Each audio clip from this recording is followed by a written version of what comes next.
They said there are many ways of breaking a heart. Stories were full of hearts broken by love. But what really breaks a heart is taking away its dream. It's you, my dream, who's fulfilling someone else's dream and not mine. I'm standing at the center of the church door, watching my dream marrying someone else. I witnessed the happiness of the crowd watching the two people exchanging their vows, but nobody witnesses my sorrow.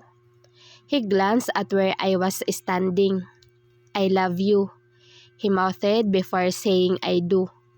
Sobrang sakit panoorin ang taong minamahal mo na ikinakasal sa iba at wala akong magawa upang pigilan ito. Wala kang magawa kundi ang panoorin silang binibigyang basbas ng pag-iisang dibdib. Anong meron siya na wala ako? Anong meron ako na wala siya, na hindi nila nagustuhan sa akin?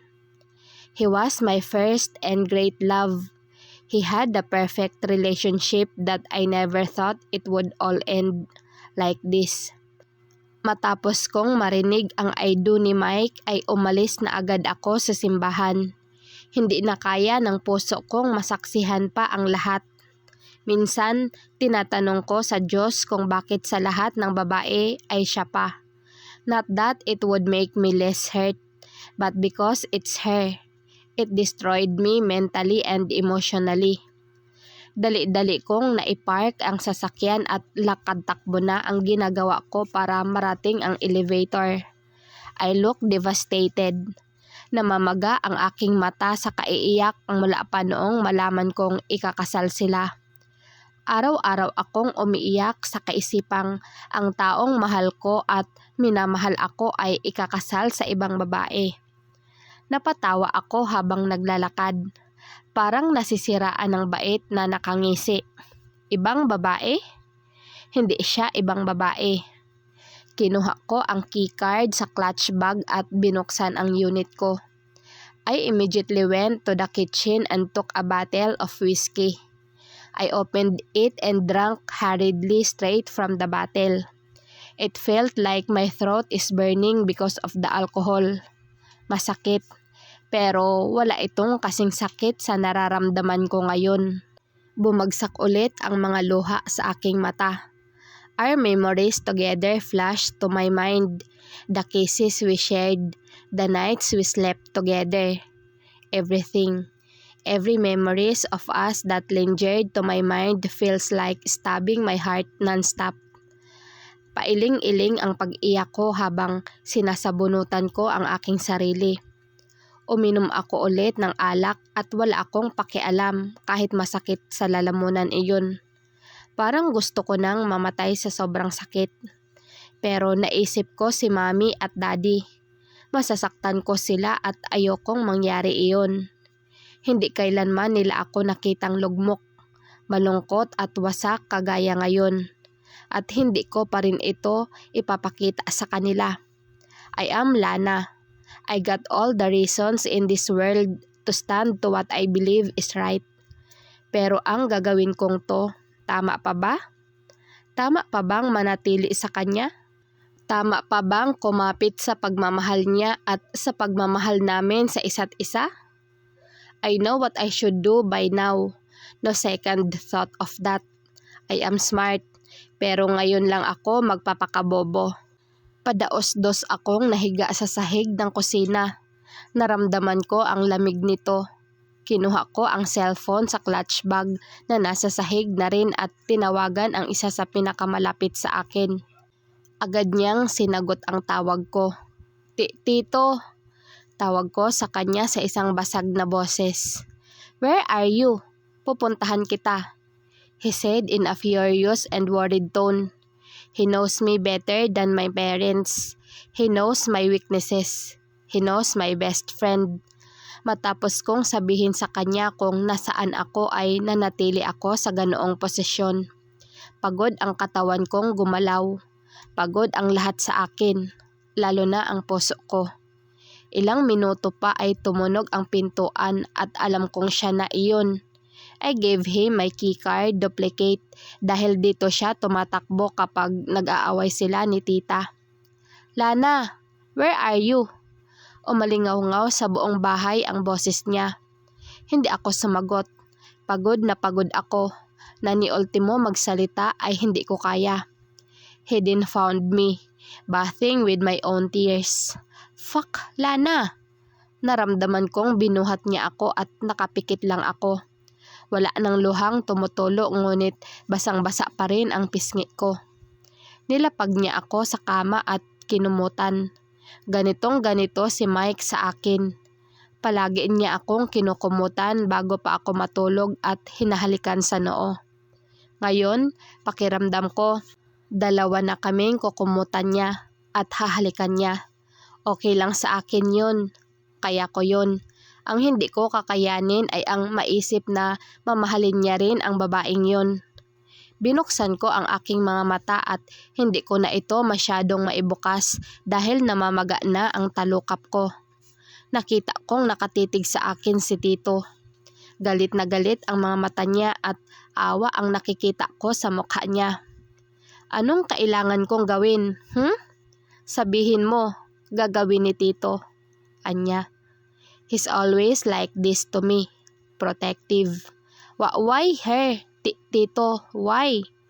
Pilit kong sigaw ngunit pabulong na lang ito dahil ubos na ang aking boses. Hinawakan niya ang kamay ko at inayos ang takas na buhok ko sa aking noo. Marahan niya akong pinakatitigan. Siya, dahil siya ang pinili. And you really know the answer why. She has something that you don't have and will never have. Masakit niyang sabi. I admit it. Yes, hindi ko iyon kayang ibigay sa kanila, sa kanya. Pero ganun ba ka-importante yon? Alam kong okay lang sa kanya kahit wala iyon pero ang mga taong nasa paligid niya, iyon ay isang napaka-importanting bagay. He said he loves me more than anything and anyone in this world. He promised me that he'll do anything to make things right. And I'm holding on to that. I will hold tightly. Why don't you try to let him go, Lana?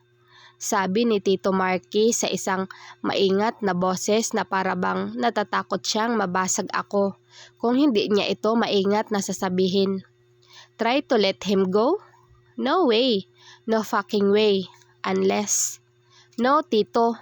I will stay beside him. Hihintayin ko ang pangako niya sa akin. I trust him. I will wait for him, sabi ko. Maghihintay ka? Hanggang kailan? Hanggang maubos ka na at wala nang matira sa'yo? Pinapatay mo ang sarili mo, Lana. Sikmat ni Tito sa akin. Alam ko yon pero mas mahirap para sa aking mawala siya. Di bali nang maubos ako kung para naman sa kanya. What happened to you? Anong ginawa niya sa'yo para maging ganito ka, Lana? Umiling ako at bahagyang umisi. He loved me. That's what he only did, Tito. I said while still smiling. Mahinang nagmura si Tito Marky. Saan nagkamali si Veronice sa mga itinuro niya sa'yo? Tunog sarkasmo iyon. I should tell Rion about this. Anya at mabilis akong umiling. No, please, Tito. Let me do this alone. I will be fine. I'll be okay. Pagsisinungaling ko. Ayoko nang dagdagan pa ang problema ni Mommy and Daddy. They're healing from the pain of the past too. Umiling ulit si Tito Marky. He looks disappointed. Well, welcome to the world of mistresses, Lana. Para asa ka, miss? Tanong ng isang driver nang makababa ako ng van. Kumunot agad ang noo ko dahil hindi ko naiintindihan ang sinabi niya. Nang hindi ako sumagot ay ngumisi siya. Agoy murag taga Manila manakdoy. Dugo-dugo gyud na imong ilong ron. Sabay-sabat ng isang driver na mas lalong hindi ko naintindihan. What are they talking about? Ay miss, saan ang punta mo? Tanong ulit ng driver sa akin. Finally. I'd like you to bring me to Sitio Naga. Iyon ang address na na-text sa akin ni Tito Marky. Andito kasi siya sa probinsya ng Leyte at sinundan ko siya rito dahil mag-isa lang ako sa bahay dahil nasa ibang bansa sila mami at daddy para magbakasyon. Nagsitawanan ang ibang driver nang marinig nila ang sinabi ko. Irritation slowly growing to my nerves. What's funny? Hindi na rin maitsura pa ang mukha ng driver na kausap ko. Impas, spokening dollar man di ay, sabi ng isa pang driver. What the hell is spokening dollar even mean? Miss, sa Sitio Naga ang tungo mo? Tanong ng driver na nakitawa rin kanina. I nodded immediately para makaalis na dito sa mainit na terminal ng Baybay City. And the unwanted smell, oh my God. Sige miss, sumakay ka na riyan. Ihahatid ka niyan roon. O, larga na dayon doy. Inglisan na sad ka ana ron. Natatawang sabi ng lalaki at pakamot-kamot na sa ulo. Habang kinukuha ang 3 kong malalaking maleta. I immediately slid inside the pedicab. That's what they call it. I really didn't saw any taxi around. Anong klaseng syudad ba to at wala man lang taxi? Palingalinga ako sa bawat nadadaanan namin at talagang malaki ang pagkakaiba nito sa Maynila. I saw normal height and sizes of establishments, unlike in Manila, that are enormous. Tahimik lang din ang driver. Baka natatakot siyang mag-English na naman ako. Marunong naman na akong managalog, pero hindi talaga mawala sa akin ang banyagang lingwahe dahil doon naman ako ipinanganak. Hindi pa nakatulong na sa isang prestigious school ako nag-aaral. Natanaw ko ang magkabilang kalye na madaming estudyante at habang papalapit na kami ay nabasa ko ang pangalan ng eskwelahan. FCIC, a Catholic school. Hindi ako pwede sa mga ganyang klaseng eskwelahan. Masyado akong demonyeta. Hindi nagtagal ay biglang lumiko ang aking sinasakyan na pedicab sa isang mas masikip na daanan. Really, Tito? You're here? Habang tumatagal ay mas lalong lumiliit ang daanan namin. Kasyang-kasya lang talaga ang pedicab. Not to mention, the road is bumpy. I wonder, paano kaya makakabalik sa labas itong pedicab? Well, dahil I care. Gusto ko nang dumating kung saang kuweba ba nakatira dito si Tito Marky. At bakit naman dito? May nadaanan naman akong hotel kanina. Bakit dito niya piniling tumira sa animoy pusa lang ang magkakasya? I rolled my eyes again.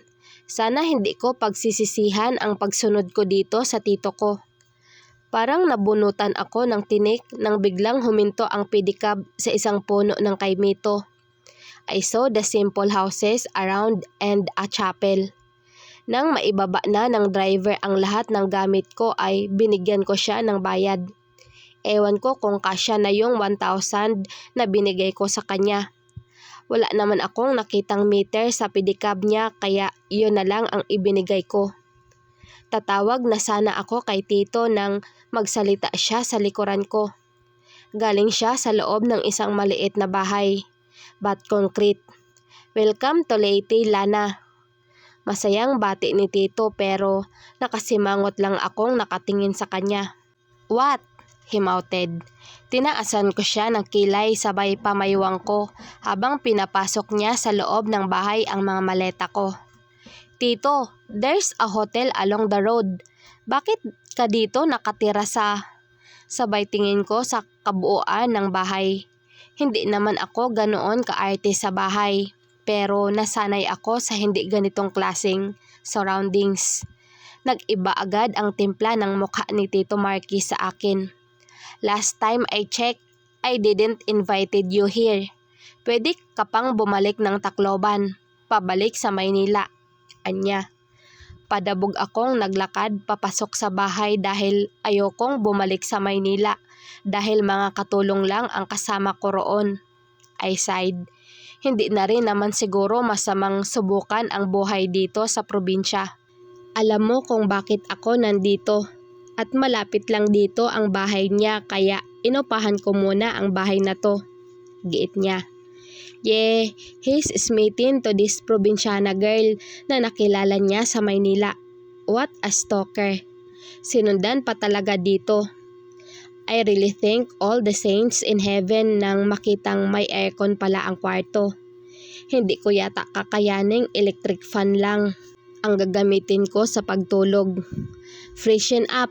We'll go to the grocery later in the afternoon. Magpahinga ka muna.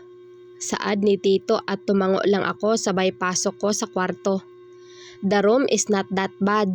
Pwede na rin. As if meron pa akong pagpipilian. Naligo muna ako at nagbihis at dahan-dahang inayos ang gamit ko. Bakasyon na kaya pwede akong magtagal dito kahit makabalik na sila mami. Sabi naman din ni Tito ay madaming pwedeng puntahan dito, which made me a bit excited. Parang kailangan ko rin ng pahinga dahil masyadong nakaka-stress ang pagkukolehiyo. 5 p.m. came and we went to Prince Mall. For me, it isn't a mall. Maliit lang ito para sabihing mall. Yeah, you could find the stuff you need in there but you can't see any luxurious stores inside. Tinigilan ko na lang ang pangungumpara ko nito sa Maynila. I wonder again, may gwapo kaya rito sa probinsya?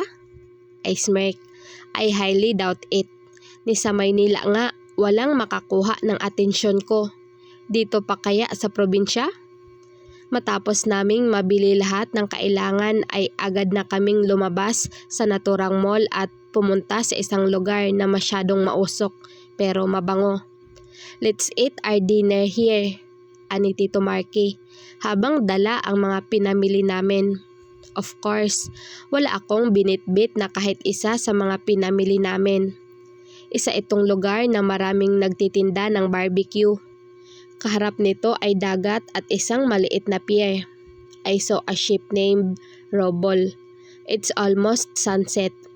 The scenery is kinda apocalyptic and the cold breeze from the ocean somehow felt relaxing. Nagbibisaya lahat ng tao sa paligid kaya wala akong maintindihan. At sigurado akong ganon din si Tito Marky. He's busy on his phone. Kalaunan ay dumating na ang order naming barbecues. Well, the barbecue is tasty. Kaya napadami ako ng kain. Bakit ba kasi sumunod ka pa dito? You know, matatagalan ako dito. Sabi ni Tito habang iniinom ang coke niya. Nagpahid muna ako ng bibig gamit ang wet wipes bago nagsalita. Nakakasawa na ang mukha ng mga katulong sa bahay, Tito. And my friends are in abroad, giit ko. Bakit hindi ka sumama kina Rion kung kanon? Tanong niya. As if naman gusto kong ma-witness ang lavi-davi ni na daddy. I've had enough, Tito. Bata pa ako, nakita ko na lahat. Alam mo yan, sabi ko at humalakhak si Tito. Naalala ko noong 5 years old pa ako nang makita ko ang magulang kong. Forget that gross memories, Lana. After we had our dinner ay umuwi na kami agad. Nagulat ako sa dami ng tao sa nadaanan naming park katapat ng isang malaking simbahan. Again, sumakay kami sa pedicab pauwi. Tinulungan ko si Tito na maiayos ang pinamili namin at nagpa siyang manonood kami ng movie sa Netflix. Kapag ganitong usapan, alam ko na agad ang kasunod, inuman.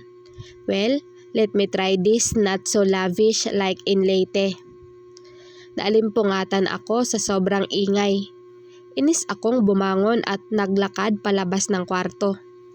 Tito, what are those noises?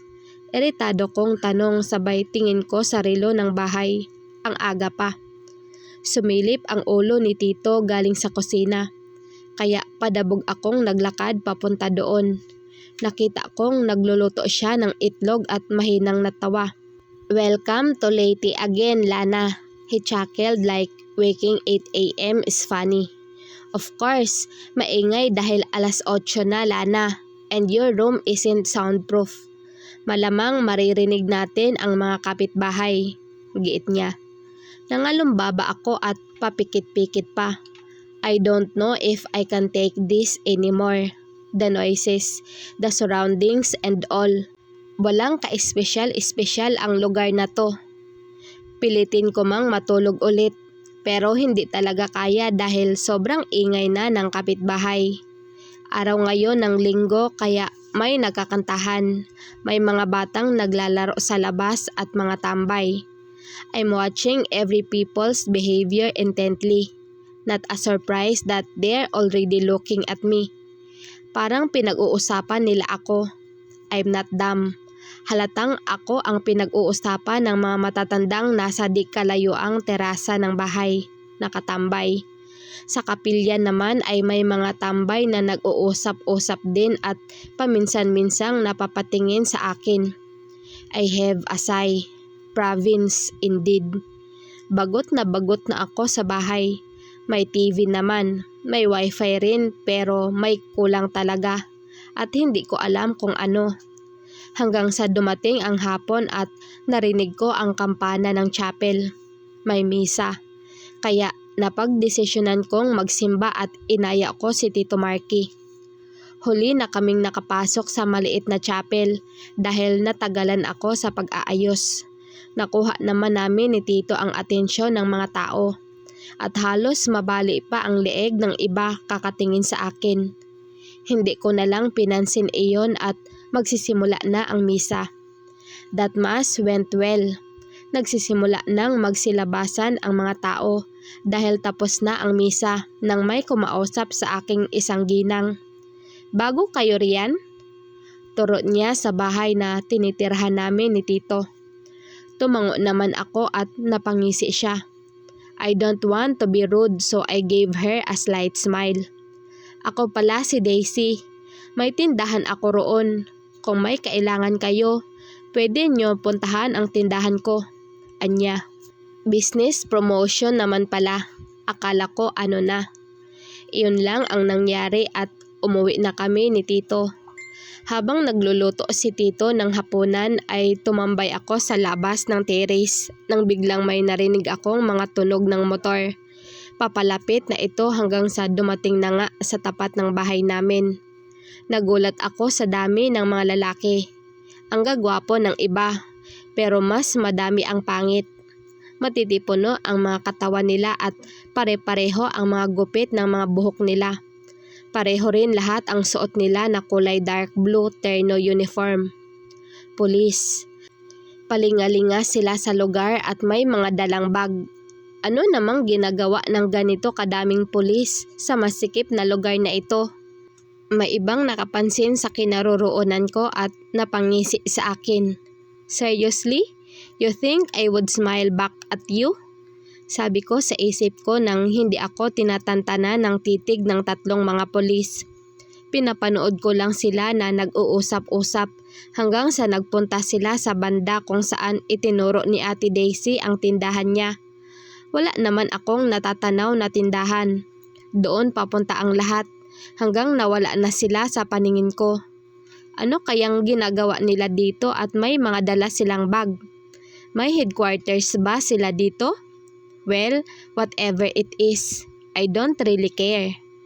Pumasok na ako sa loob ng bahay at nagpunta sa kusina. I said, I don't really care but it kinda bothers me. Tito, narinig mo yung maingay sa labas?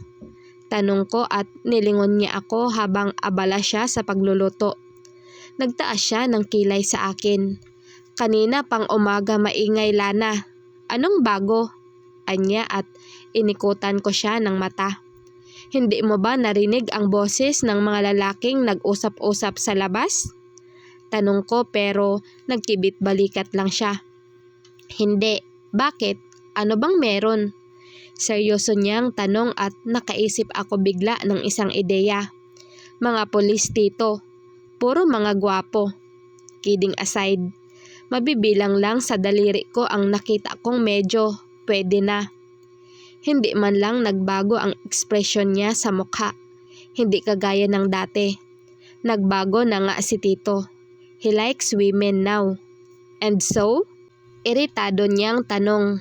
Kung kaya't hindi ko na itinuloy ang pang-iinis sa kanya at baka itapon niya pa sa akin ang niluluto niya. Sobrang ikli pa naman ng pasensya niya. We ate our dinner and had a small talk about the place. Balak ni Tito na pumasyal kami bukas sa park na agad kong ikinatuwa. Bibisitahin din daw namin ang sikat na simbahan dito dahil nagmimilagro raw ito at tinutupad nito ang anumang kahilingan. Sounds interesting. Bili ka ng Coke, sabi ni Tito. Nagpalingalinga ako kung ako ba ang sinabihan niya kahit alam ko namang kami lang dalawa sa bahay na to. What? Inuutosan mo kong bumili ng Coke? Di makapaniwala kong tanong. May iba pa ba tayong kasama para mautosan ko? Anya at wala akong nagawa kundi pahaklit na kinuha sa kamay niya ang pera. Padabog akong naglakad patungo kung saan itinuro ni Ate Daisy ang tindahan niya. Nasa likod ng bahay lang pala ang tindahan kung saan tumatambay yung mga matatanda. Naabutan ko roon ang maraming tao sa tindahan ni Ate Daisy at sigurado akong ang dalawang lalaki ay mga pulis. Kitang-kita naman sa tindig nila. Pero hindi sila gwapo. Ate Daisy, nakaw ko sa atensyon ni ate sa kausap niyang babae na bumibili rin. Gusto ko nang makabili at nang makauwi na agad. Oh, ikaw pala yan. Anong bibilhin mo? Tanong niya at hindi na pinansin pa ang babae. Coke ate, yung maliit lang. Sabi ko at nakita ko sa gilid ng mga mata ko ang pagtitig sa akin ng dalawang lalaki. Nilingon ko sila at agad namang nag-iwas ng tingin. Binigay ni ate sa akin ang Coke at agad nagbayad. Bago pa ako makaalis ay napansin ko na ang mga pulis na nakita ko kanina. Nasa loob ang iba ng isang 3 palapag na sa hula ko ay apartment o boarding house. I don't know. Nakita ko rin na nasa labas ang ibang mga lalaki at nag-uusap-usap. Doon sila titira? Bakit? I mean, wala akong alam sa buhay ng mga pulis. Pero bakit sa lugar na ito sila pipili ng matitirhan? Nagtataka kong iniisip habang naglalakad pa uwi. Teka, pakialam ko ba sa mga pulis na yun? As if namang interesado ako sa kanila. Napangiwi ako nang ma-realize na masyadong napapansin ang mga tao sa paligid. Ganito ba ako kabagot sa lugar na ito? Na ultimo tirahan ng mga pulis na iyon, pinoproblema ko pa. Thanks Lana, ani Tito at inignora ko lang iyon. Umupo ako sa mahabang sofa sa gilid niya habang nanonood kami ng Z Nation. Kaya ko lang naman pinapanood ang series na to dahil kay Tin K. Ang gwapo niya, grabe. At sobrang galing niyang sniper. Tito, dyan sa may parang boarding house nakatira yung mga pulis na sinasabi ko kanina. Sabi ko habang nasa TV lang ang paningin. Lumingon sa akin si Tito Marky. Pero hindi ko naman siya tiningnan at sigurado akong tinaasan niya ako ng kilay. Kanina ka pa sa mga pulis na yan ha? May type ka doon no? At dahil doon sa sinabi niya ay napabaling ako sa kanya at binigyan siya ng isang hindi makapaniwalang mukha. Natawa ako as in, natawa talaga ako sa sinabi ni Tito Marky. Seriously? No way, halos matatanda kaya lahat ang nakita ko. At sobrang dami nila para makita ko kung sino man ang pinakagwapo sa kanilang lahat. And police isn't my cup of tea. Tito, we knew their backgrounds. Giit ko at tumango-tango lang si Tito pero ang mukha niya ay parang hindi naniniwala sa sinabi ko. Like ayoko sa mga pulis no? Literal na babaero ang mga yan. Surely, hindi naman lahat pero mostly. Kaya never akong magkakagusto sa isang pulis. At isa pa, wala akong nakitang nakakuha ng atensyon ko. Nagising ako ng parehong oras, 8:00. Maingay na talaga ang mga tao sa lugar na ito ng ganitong oras. Hindi na ba sila inaantok? Kahit inaantok pa ako ay agad na akong nagpunta sa banyo at naligo. Nagbihis ako ng simpleng shorts at blouse. Pagkalabas ko ng kwarto ay dumiretso agad ako sa kusina. Naabutan ko doon si Tito Marky na nagluluto. "Nasanay ka na? Ang aga mo nagising." Natatawa niyang sinabi. Nangalumbaba ako at napatingin sa ginagawa niya. "Tito, nasaan ba dito ang bahay ng babae mo? Papuntahin mo kaya siya dito." Wala sa sarili kong sinabi. Hindi ko rin alam kung bakit ko nga ba yun sinabi. Hindi umimik si Tito Marky at nagtaka ako roon. "Anong problema?" tanong ko. Lumingon siya sa akin sabay ng buntong hininga niya. "She doesn't know I'm here." Mataman niyang sinabi. "Stalker ka nga. Ano pa ang silbi ng pagsunod mo sa kanya dito kung hindi niya alam na nandito ka?" Nagtataka kong tanong, ngunit hindi siya sumagot. Masyadong complicated ang pag-ibig, kaya ayokong masubukan at ayokong magkaproblema sa puso. Sobrang OA pa naman ng mga classmates kong umiyak pag hinihiwalayan ng mga boyfriend nila. Like, bakit sila iiyak? There's tons of men out there. Pwede pa ngang pagsabayin kung gusto mo. Pero sa sobrang daming lalaki na nakasalamuha ko, ni minsan, hindi man lang humanga sa kahit sino. Masyado yatang mataas ang standards ko sa lalaki. May naliligaw naman at oo, gwapo rin naman sila. Pero wala wala akong maramdaman. Naalala ko pa noon ang sinabi ni Teacher Veronis na malalaman mong interesado ka sa lalaking iyon kapag nakaramdam ka ng kakaiba. At yun ang hinahanap ko na hanggang ngayon hindi ko pa nakikita. Matapos kaming nag-agahan ni Tito Marky ay nagpaalam siyang umalis dahil may bibilhin daw. Ayoko rin namang sumama. Ewan ko ba tinatamad akong umalis, kaya nanood na lang ako ulit ng Z Nation. Napansin ko ang ingay sa labas habang nanonood kaya napasilip ako sa bintana. Gawa sa glass ito at may kortina, kaya pwede akong makapagtago sa kortina habang sumisilip ng hindi gumagalaw sa kinauupuan ko. Nakita ko roon ang mga pulis. Nasa kapilya sila at parang naglilinis. May nagwawalis, may nagmamap at kung ano-ano pa. Napansin ko rin ang isa sa mga pulis na papunta sa bahay namin. Bago pa man niya ako makita, ay binalik ko na sa dating ayos ang kortina. Then I heard, "Tao po, pwede manghiram ng walis?" sabi ng pulis sa labas ng bahay. What the fuck? Seryoso ba siya? Maglilinis sila tapos kulang sila sa dalang walis at ito, nag-aabala pa. "Tao po," ulit na naman ng pulis. I could just ignore him. But the fact that our door was wide open, I can't just sit here and pretend that I didn't hear anything.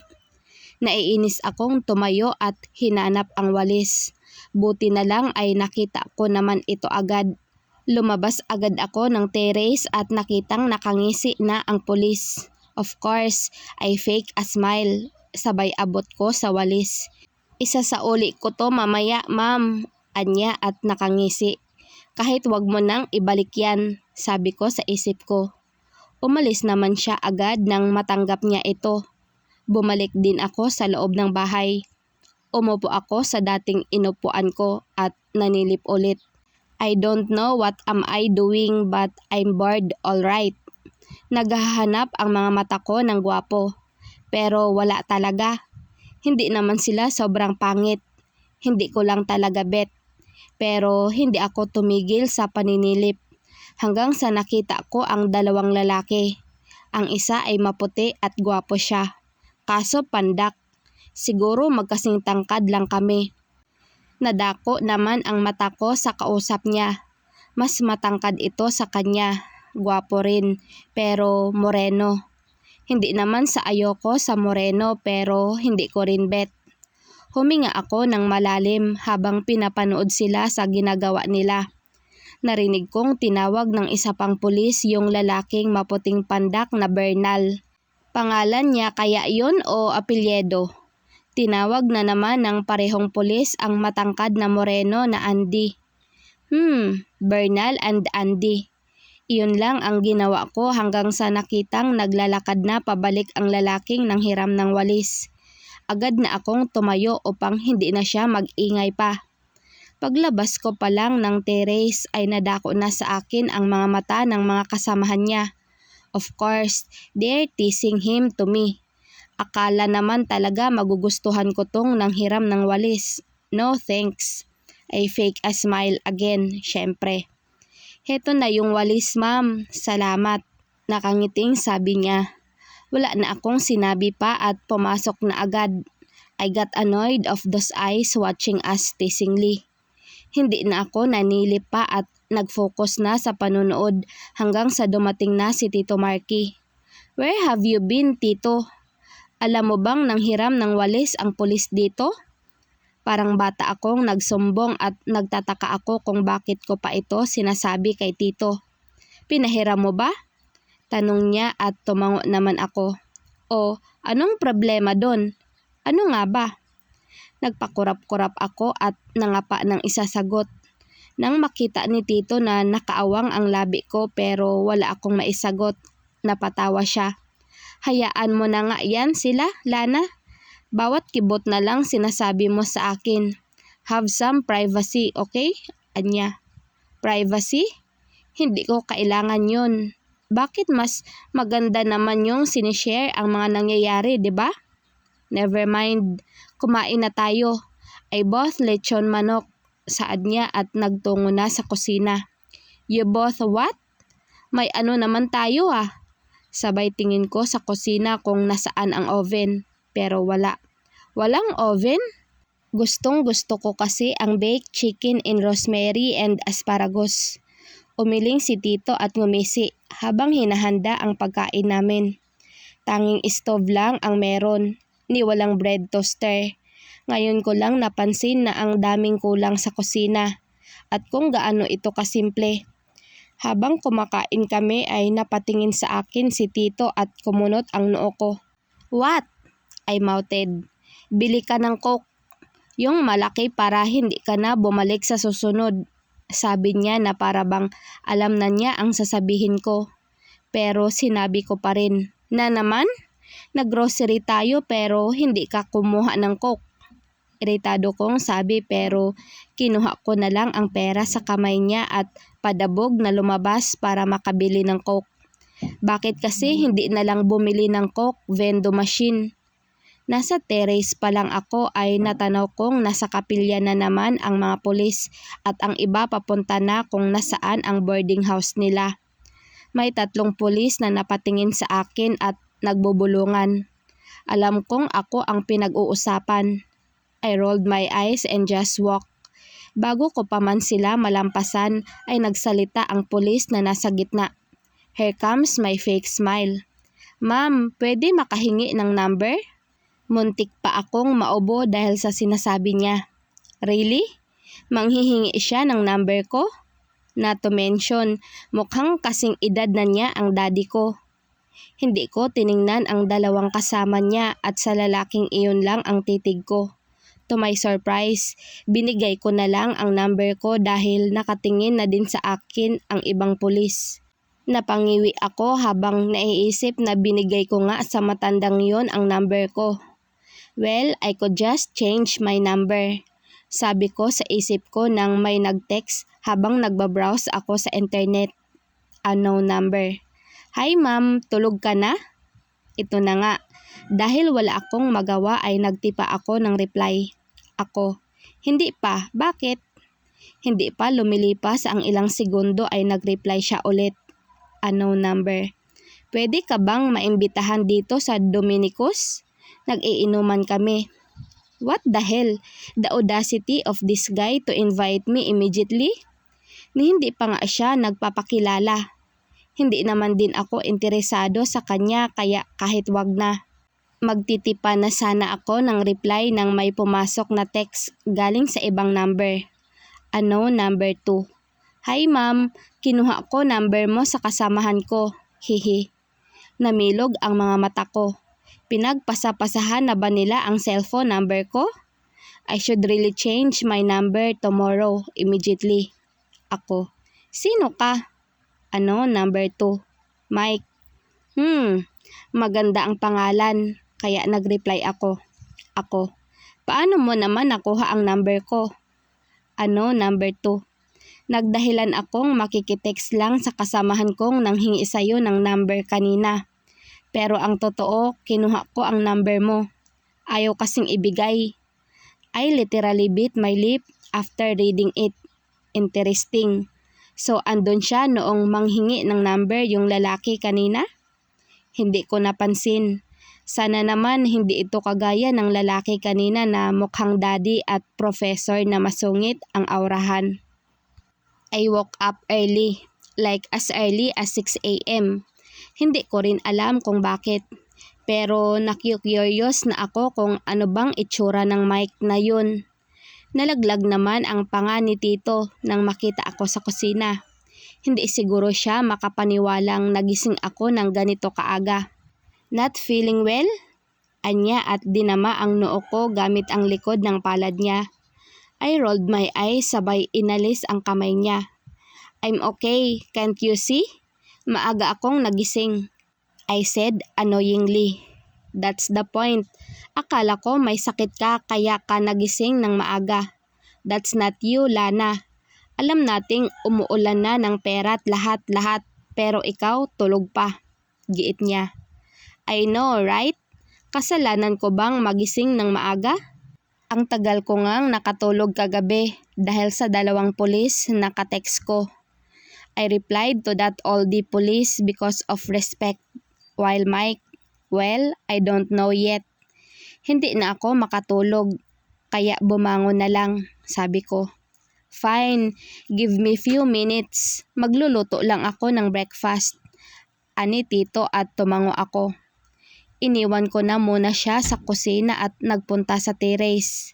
Naupo ako sa may duyan doon at nakatingin lang sa kapilya. Maya-maya pa ay nakitang dumaan ang mga pulis at pawis na pawis sila. Suot nila'y dark blue shorts at sky blue shirt. Saan kaya sila galing? Napaayos ako bigla ng upo nang maalala si Mike.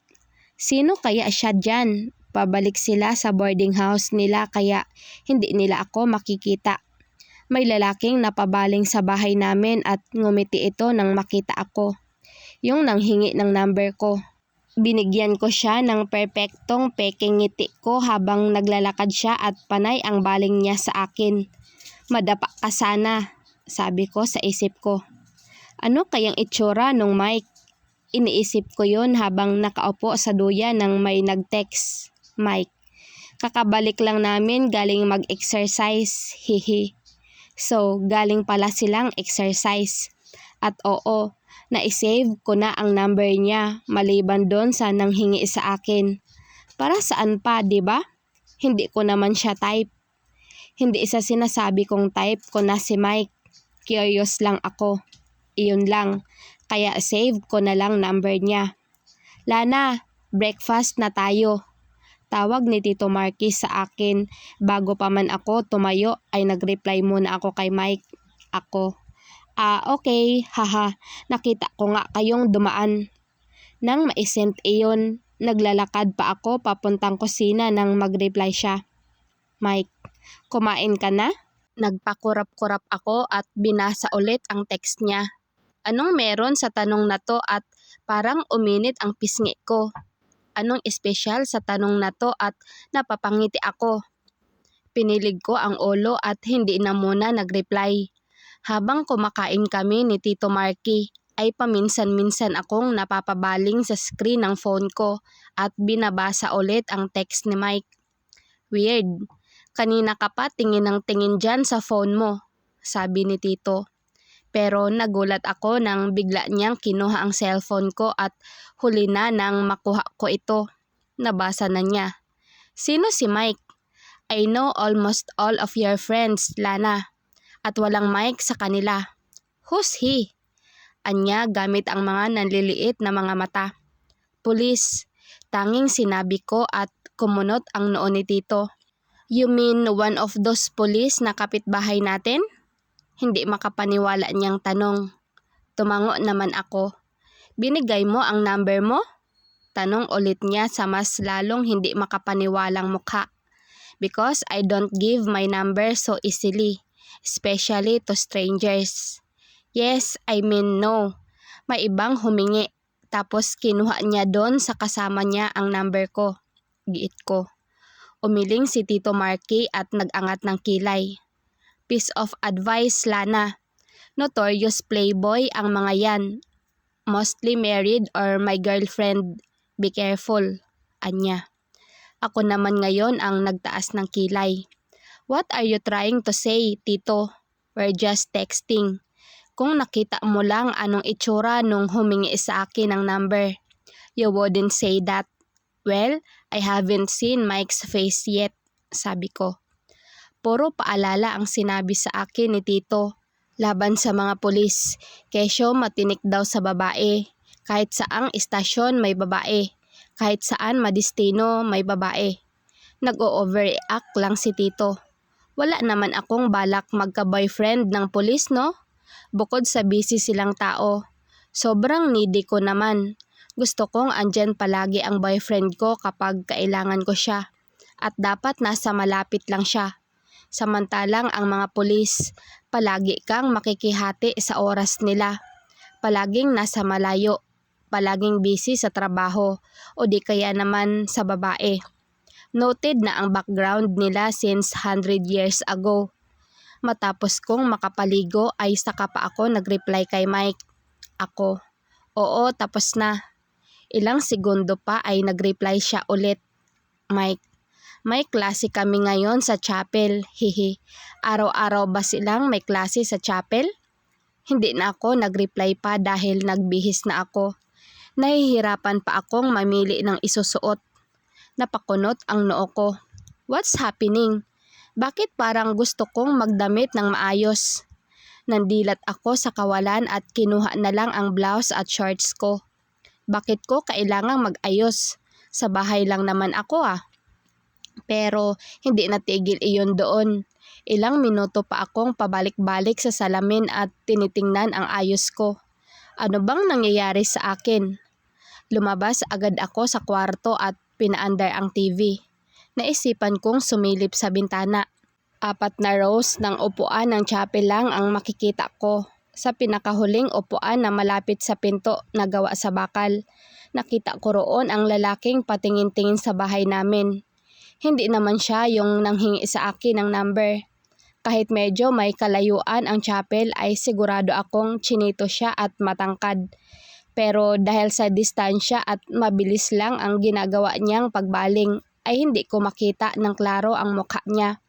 Naisipan kong bakit hindi na lang kaya ako lumabas. Pero ano namang gagawin ko sa labas? Wala naman akong kakilala bukod kay Ate Daisy. Naisip ko bigla si Tito Marky. Tito, hindi ka ba magpapabili ng Coke? Tanong ko. Nakita ko ang pagtataka sa mukha ni Tito Marky. What the hell am I doing? Ni ayokong inuutusan niya ako. Tapos ngayon, ako pa nagyaya? Never mind. Agad kong sinabi at bumalik sa sala. Sabay upo ko sa dating inupuan. Sumilip ako ulit sa simbahan at naabutan ko naman ang lalaking patingin-tingin sa bahay namin. Si Mike kaya yan? Teka, bakit ba ako nagkakaganito? Lana, remember what kind of guys they are. Kinuha ko ang cellphone ko at agad hinanap ang number ni Shelly, my best friend. Lana, bati niya sa kabilang linya. Busy ka ba? Tanong ko. Hindi naman pero matutulog na sana. Nasa magkaibang bansa tayo, Lana. Natatawan niyang sabi. Nakalimutan ko. Nasa ibang bansa pala siya, nagbabakasyon kasama ang pamilya niya. Oh, sorry, I forgot. Tatawag na lang ulit ako mamayang gabi. Sabi ko. Are you sure? Pwede mo naman sabihin na sa akin ngayon. Ano ba yun? Anya. She really knows me. Hindi ako tatawag sa kanya kung wala akong sasabihin. She's like my human diary. Mamaya na, Shelly. I will call you. Alright? Good night. I miss you, saad ko. Narinig ko ang paghinga niya ng malalim sa kabilang linya. Okay, mukhang mahaba yang sasabihin mo sagot niya. Medyo. Tungkol kaya saan yan? I can't wait. Sige, tatawag ako mamaya pagkagising ko. Good morning to you, Lana. See you soon. Anya bago pa man naputol ang linya. Gusto kong sabihin kay Shelly ang nangyayari dito sa akin sa Leyte. Lahat ng nangyayari. Para kasing may kakaiba sa akin at hindi ko alam kung ano yun. Pero isa lang ang alam ko. May kinalaman ito kay Mike. Hindi ko pa man din siya nakikita ay nagkakaganito na ako. Sana makita ko na siya para mabigyan ko na siya ng sentensya. Kung makikipag-usap pa ba ako sa kanya o hindi na. At sana lang talaga, hindi niya kaedad yung humingi sa akin ng number. 5:00 pa lang ng umaga ay tumunog na ang cellphone ko.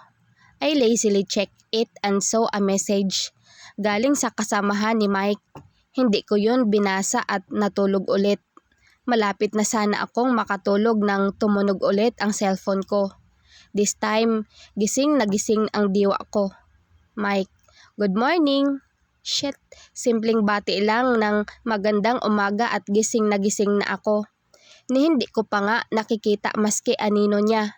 Pero ito, para akong tangang nangingiti habang nagre-reply. Ako, good morning. Nakakagising ko lang. Ang sabihin mo, pinilit mong gisingin ang sarili mo, Lana. Mike, kumain ka na? Muntik na talaga akong mapatili sa reply niya. Sobrang simple ng tanong niya pero ganito na ako mag-react. Paano kung makita ko na ang itsura niya? Ganito pa rin ba kaya ako? Hindi naman sa masyado akong mapili sa itsura. If you're not my type, then you really are not my type. Period. Ako. Oo, maya-maya. Ikaw. Napailing ako nang ma-realize na parang tinatanong ko siya pabalik kung kumain na ba siya. In a low-key way nga lang. Parang ang cheesy. At mukhang interesado ako sa kanya dahil doon. Kahit hindi naman. Mike, kakain na. Kain ka na din. Wala na talagang paglagyan ang kilig ko. Kailan ba kasi balak magpakita sa akin ng lalaking to? Nangingiti akong lumabas ng kwarto at nadatnan ko si Tito na nakaharap sa phone niya. Kumunot ang noon niya nang makita ako. Sabay tingin niya sa pambisig na relo. Kakaiba na talaga ang nangyayari. Komento niya at alam ko na ang ibig sabihin nun. I had a good sleep, Tito. Saad ko at nakatitig lang siya sa akin. Good sleep ba talaga? Tunog pagdududa iyon. Pero hindi ko na siya pinansin. Sa halip ay nagpunta sa terrace. Tinatanaw ko ang daan papunta sa tindahan ni Ate Daisy at nakita ko ang mga pulis na papunta sa tindahan. Ang iba ay galing naman doon, nakadamit pang bahay lang sila. Hindi na rin pala masama ang pagpunta ko dito sa Leyte. Mukhang naaaliw ako sa nangyayari. Habang abala ako sa pag-iisip nang maalala kong hindi pala ako nakatawag kay Shelly kagabi. Kaya tinawagan ko siya. Lana, anya sa kabilang linya.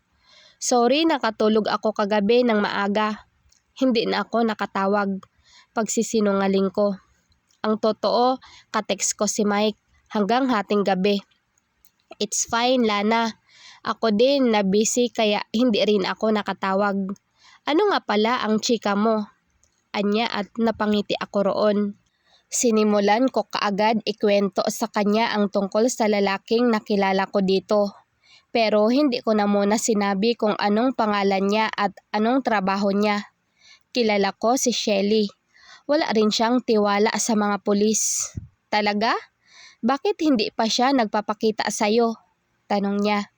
Hindi ko rin alam kung bakit hindi pa nagpapakita sa akin si Mike. Nahihiya akong sabihin na gusto ko siyang makita.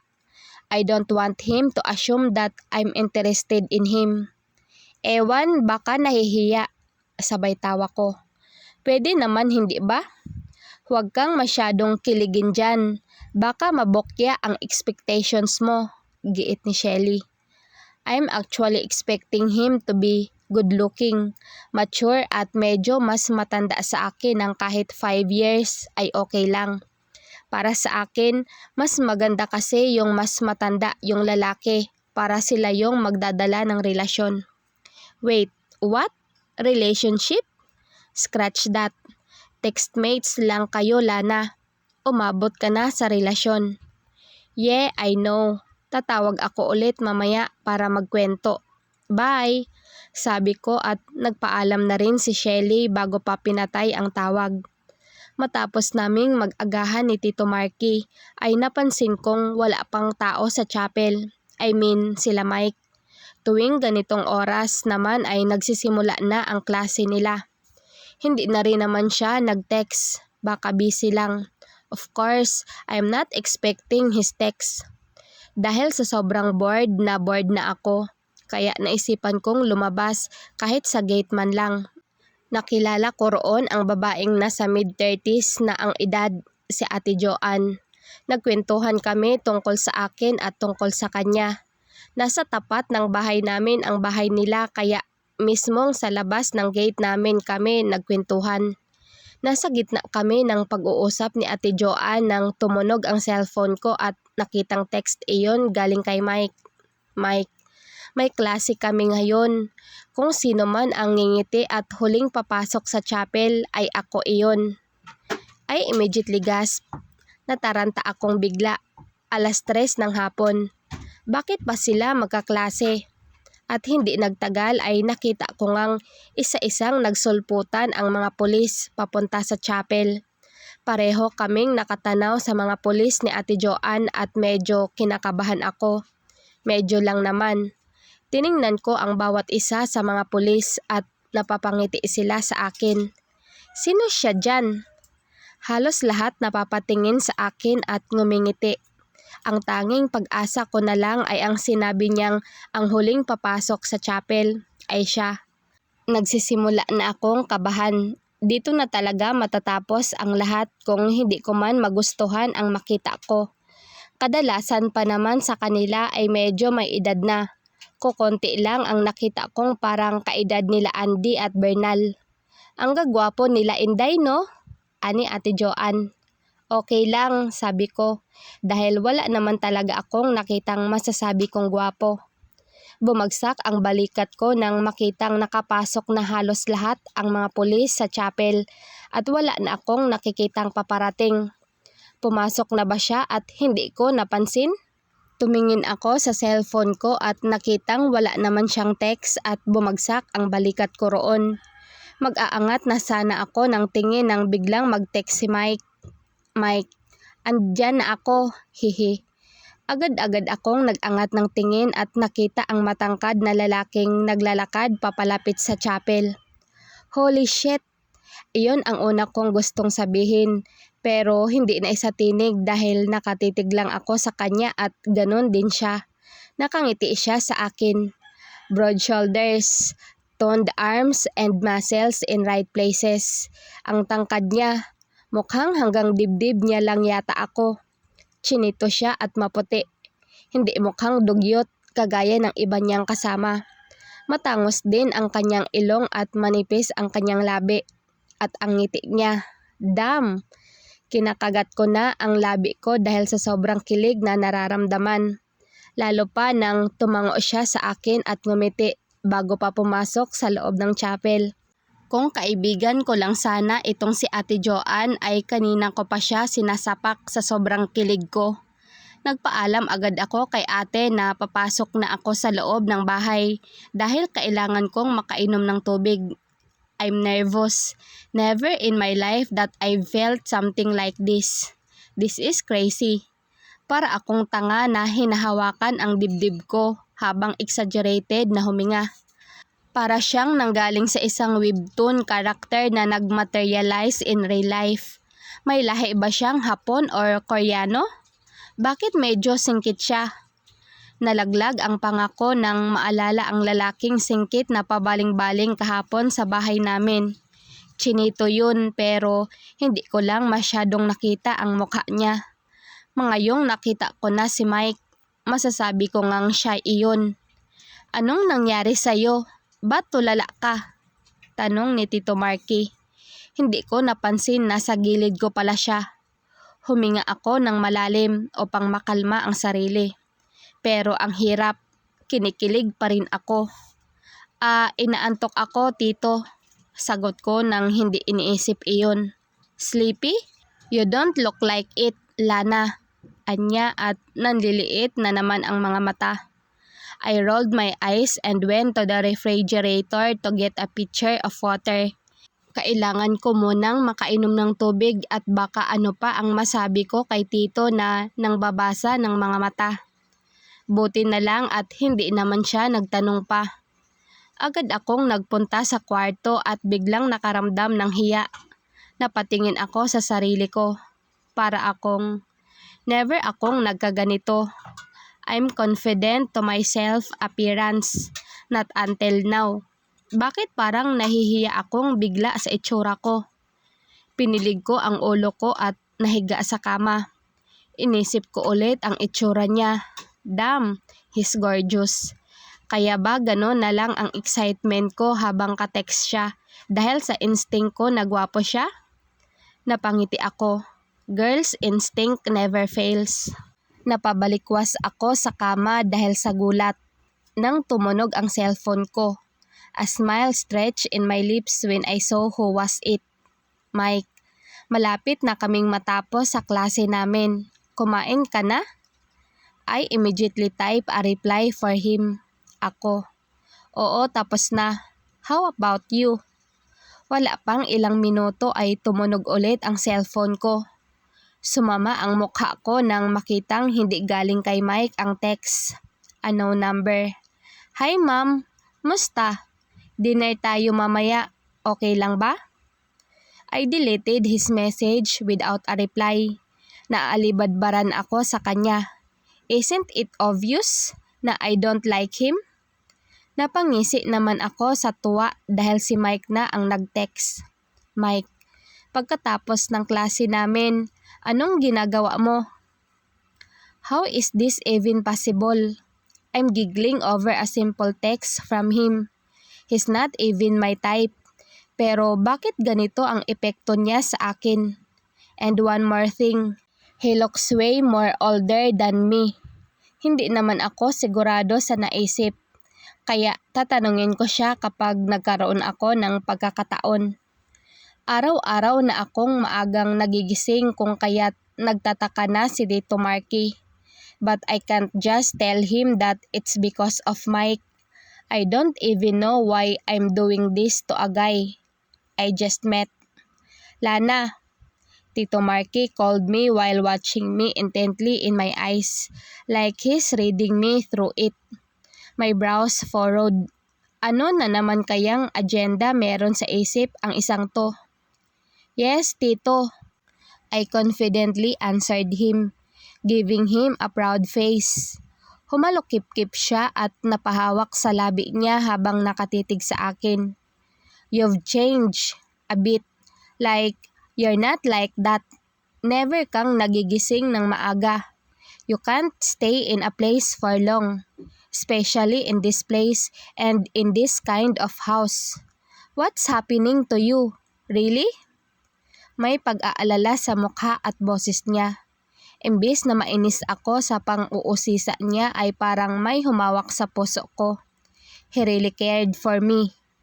Lumapit ako sa kanya at niyakap siya. Nanigas siya sa gulat niya sa ginawa kong pagyakap sa kanya. I'm fine, Tito. Huwag kang mag-alala. At kung may masamang nangyayari sa akin, ay ikaw ang unang-una kong pagsasabihan. I assured him. Niyakap niya ako pabalik at hinalikan sa noo. Just remember that I'm always here for you and for your mom. Always, anya. Binigyan ko siya ng isang malaking ngiti. I know.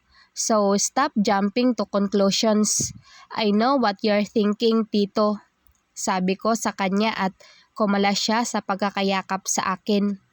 Nakataas ang kilay niya at tumitig sa akin. I'm not jumping to conclusions, just worried, anya, at sumimangot ako sa kanya. Tito, malaki na ako. I'm no longer the baby but Lana. You see? Sabay ikot-ikot ko para ipakita ang sarili sa kanya. Humalakhak siya at ginulo niya ang buhok ko. Sobrang swerte ko talaga dahil may tito akong kagaya niya. Malapit nang magtakip silim at nagtataka ako kung bakit wala pa akong natatanggap na text galing kay Mike. Busy kaya siya? Siguro nga ganun. Kailan pa ba hindi busy ang mga taong katulad niya? Ipinagkibit balikat ko na lang iyon at nakarinig ako ng mga tunog ng motorsiklo. Parang marami iyon, kaya napalabas ako sa terrace para tingnan kung anong meron. I think I felt my heart jump a little bit faster when I saw the familiar uniforms from the motorcycle riders passing by. May hinahanap agad ang mga mata ko at wala akong pakialam sa mga napapatingin sa akin. Then my eyes met his. Nakasakay siya sa motorsiklo ng kasamahan niya. Sobrang laki ng ngiti niya sa akin at ginantihan ko rin siya ng isang malaking ngiti. Kahit likod na lang niya ang nakikita ko ay hindi pa rin mawala ang ngiti ko. I slightly slapped my face to calm myself down. This isn't me anymore. At nag-aalala ako para sa sarili. Tumunog agad ang cellphone ko at tinakbo ko kaagad iyon pabalik sa sala. Bumalik sa labi ko ang ngiti ko nang makitang si Mike iyon. Kakarating lang niya pero eto nag-text siya agad sa akin. I really appreciate this simple text that those exorbitant things I've received from my suitors in Manila. Siguro dahil ay meron na ako lahat. I can afford to buy things, not to mention, I always get what I want. Kapag gusto ko ang isang bagay, hindi ako titigil hanggat hindi ko iyon nakukuha o napapasa akin. I was browsing Facebook when I got received a notification. Shelly posted for the first time in a while. Napataas ako ng kilay. Kagaya ko, paminsan-minsan lang din nagpo-post sa Facebook. Either sa Twitter or IG lang ako. Kiniklik ko ang notification at namangha ako sa nakita ko. Shelly's holding a bouquet of flowers. May manliligaw na ba siya? This is new.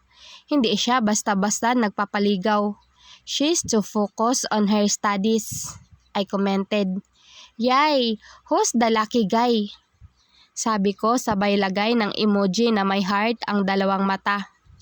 She din replied, secret na muna, baka kasi temporary pa lang, haha, sagot niya sa comment ko. Sa bagay, kahit naman ako, hindi ko sasabihin agad sa kahit sino at baka wala naman balak manatili sa buhay ko. Ayokong magaya sa mga taong kada may bagong lalaki sa buhay nila ay pinopost agad sa social media. I don't like that post now, delete later, kind of thing. Kaya tama lang din na hindi ko sinishare kahit kay Shelly ang tungkol kay Mike. Days turned weeks and weeks turned into a months. Isang buwan na kaming magka-text ni Mike at mas lalo ko siyang nakilala. Taga rito lang pala siya, somewhere in Leyte. And what surprised me the most is his age. He's 30 years old, 10 years older than me. I was shocked by the time I figured it out. But nothing has changed. Kinikilig pa rin ako sa kanya kahit pa sa laki ng agwat ng edad namin. At first, I was hesitant to continue this texting thing. Feeling ko kasi, sobrang layo ng edad namin. And I'm not dense not to get what he is doing. Alam kong may gusto siya sa akin. At kung magiging kami nga, okay lang ba iyon? Anong sasabihin ng mga tao? Siguradong magugulat ang mga kaibigan ko kapag nalaman nila ang tungkol dito. Alam nila kung anong gusto ko sa mga lalaki, lalong-lalo na sa edad. Oo nga't gusto kong mas matanda sa akin ang lalaki. Pero hindi ko naman inaasahan na ganito kalaki ang layo ng edad namin. At hindi ko rin inaasahang okay lang ito sa akin. And that's weird. Parang binabanat ni Dr. Vicky Bello ang pisngi ko sa sobrang higpit nito. Feeling ko parang hinahatak ito sa sobrang kilig na nararamdaman ko dahil sa text niya. Gusto niya akong bisitahin. Like, for real? Siyempre, nagulat ako kaya hindi na muna ako sumagot. Inisip ko muna kung anong dapat kong isagot at kung paano ko ito sasabihin kay Tito Marky. For sure, he won't just sit by it. Baka nga hindi iyon pumayag na bisitahin ako ni Mike. Pero gusto ko siyang pabisitahin. Hindi ko pa naranasan iyon and that's a plus for me. Akala ko siya yung tipong lalaki na sa labas lang makikipagkita like the usual what boys actually do. I guess I'm wrong and I guess I'm liking a man, not a boy. Yes, I'm admitting it. Parang gusto ko siya. Pabalik-balik ako sa paglalakad dahil nag-iisip ako ng paraan kung paano ko ba sasabihin ito kay Tito Marky. So stupid of me to think of ways. Wala namang ibang pwedeng gawin kundi ang diretsong sabihin ito sa kanya. And here I go. Tito, kuha ko sa atensyon niya habang busy kakalikot sa cellphone niya. Yes? Sagot niya sa akin ngunit hindi naman ako tinitingnan. Huminga ako ng malalim bago pa nagsalita. Someone wants to visit me, I said in my usual tone. Tito Marky immediately looked at me. What? Sino? Violente niyang tanong. Si Mike, sagot ko at ngumiti sa kanya. Kumunot naman agad ang noo niya. Pulis ba yan, Lana? Alam mo ba ang Yes, Tito. I know what I'm doing. At hindi ko nakakalimutan ang paalala mo sa akin tungkol sa kanila. Pero bibisita lang naman, Tito. Hindi naman siya nanliligaw. Putol ko sa kanya at mas lalong kumunot ang noo niya. Hindi pa ba iyan panliligaw? Ano yan, friendly visit? Sabi ni Tito sabay iling. Are you guys even friends? No man would visit a girl in her house if he's not interested. So, what are you saying na hindi siya nanliligaw?